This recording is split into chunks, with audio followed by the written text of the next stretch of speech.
Hi friends, இன்றைக்கி நாம் நம்மளோட ஃபர்ஸ்ட் ஃப்ரீ டைலரிங் கிளாஸில் இருக்கோம். இந்த கிளாஸில் நான் சொல்லித்தர மெத்தடில் நீங்கள் கவனம் எடுத்தீங்கன்னா கரெக்டாக டைலரிங் பழக 100% சான்ஸாக இருக்கும். வீட்டில் இருந்துக்கிட்டே உங்கள் ஃப்ரீ டைமில் இந்த கோர்ஸை படிக்கலாம். ஓகே, நாம் நிறைய பேசாமல் வாங்க வீடியோக்குள்ளே போகலாம். நாம் நம்மளோட ஃபர்ஸ்ட் ஃப்ரீ டைலரிங் கிளாஸில் ஃபஸ்ட்டாக நெக் டிசைன்லேருந்தே நம்மளோட கிளாஸை ஸ்டார்ட் பண்ணுவோம். ஏன்னா டைலரிங்கில் மிக முக்கியமானது நெக் டிசைன் தான். நாம் எவ்வளோ பெரிய டைலராக இருந்தாலும் நெக் டிசைன் தெரியலைன்னா நாம் 0 தான்.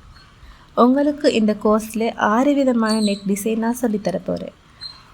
ஒரு ட்ரெஸ்ஸை கழுத்து பிழையாகிடுச்சுன்னா இல்லைன்னா சரியான முறையில் தச்சுப்படலைன்னா அந்த ட்ரெஸ்ஸை நம்ம போடவே முடியாது.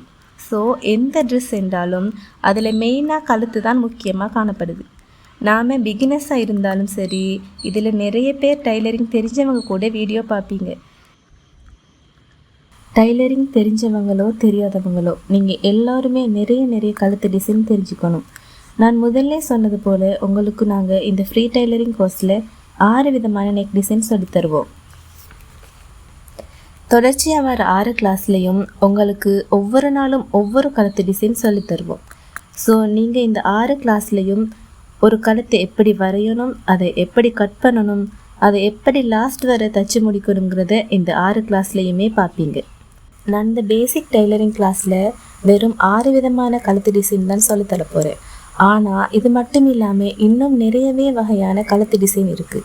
உங்களுக்கு கூட நிறைய கழுத்து டிசைன் வரைய தெரிஞ்சிருக்கலாம், பட் அதை எப்படி கட் பண்ணுறது, அதை எப்படி தைக்கிறதுன்னு தெரிஞ்சிருக்காது. ஸோ இந்த பேசிக்கை படிக்கிறது மூலமாக உங்களுக்கு இது ஒரு கைடாக அமையும்னு நம்புகிறேன். ஸோ இந்த 6 வகையான கழுத்து டிசைனையும் நீங்கள் பெர்ஃபெக்டாக வரைஞ்சிங்கன்னா தைச்சிங்கன்னா நமக்கு மற்ற டிசைன் எல்லாம் கட் பண்ணி தைக்கிற மெத்தட் தானாகவே பழக்கமாகிடும். ஓகே, இப்போ நம்ம டைலரிங்க்கு தேவையான பேசிக்கான திங்ஸை இந்த வீடியோவில் பார்த்துட்டு இருக்கீங்க. இதோட நம்ம இப்போ தான் பிகினர்ஸாக இருக்கிறதுனால நம்ம தைக்கிறதுக்காக வேண்டி நார்மல் பப்ளின் துணி நமக்கு கட்டாயம் தேவைப்படும். ஓகே, இப்போ நாம் ஃபஸ்ட்டாக நெக் டிசைனில் ரவுண்ட் நெக் தான் பார்க்க போகிறோம். அதாவது வட்ட வடிவமான கழுத்து. பொதுவாகவே அதிகமான ட்ரெஸ்ஸுக்கு நம்ம வட்ட வடிவமான கழுத்து தான் போடுவோம். ஸோ அதையே நம்ம இப்போ ஃபஸ்ட்டாக பார்ப்போம். இதுக்காக வேண்டி நீங்கள் இந்த அளவு நாடால் நான் காட்டுற மாதிரி ஃபெப்ரிக்கில் 6 இன்ச் மார்க் பண்ணணும். நீளத்துக்கு 6 இன்ச் மார்க் பண்ணி அதே போல் அகலத்துக்கு 5 இன்ச் வரை மார்க் பண்ணணும்.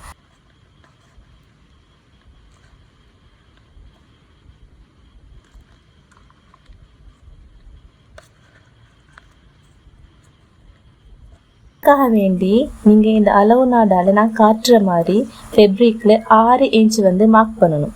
நீளத்துக்கு 6 இன்ச் மார்க் பண்ணி அதே போல் அகலத்துக்கு 5 இன்ச் வரை மார்க் பண்ணணும்.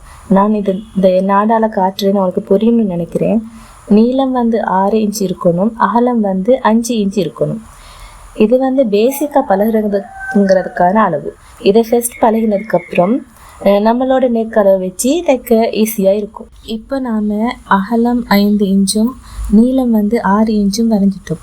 இப்போ என்ன பண்ண போகிறோம்னா, இந்த நீளம் 6 இன்ச்சு வரைஞ்சோம் தானே, அந்த 6 இன்ச்சுக்கு நேர நான் காட்டுற மாதிரி 2.5 இன்ச்சில் ஒரு மார்க் பண்ணணும்.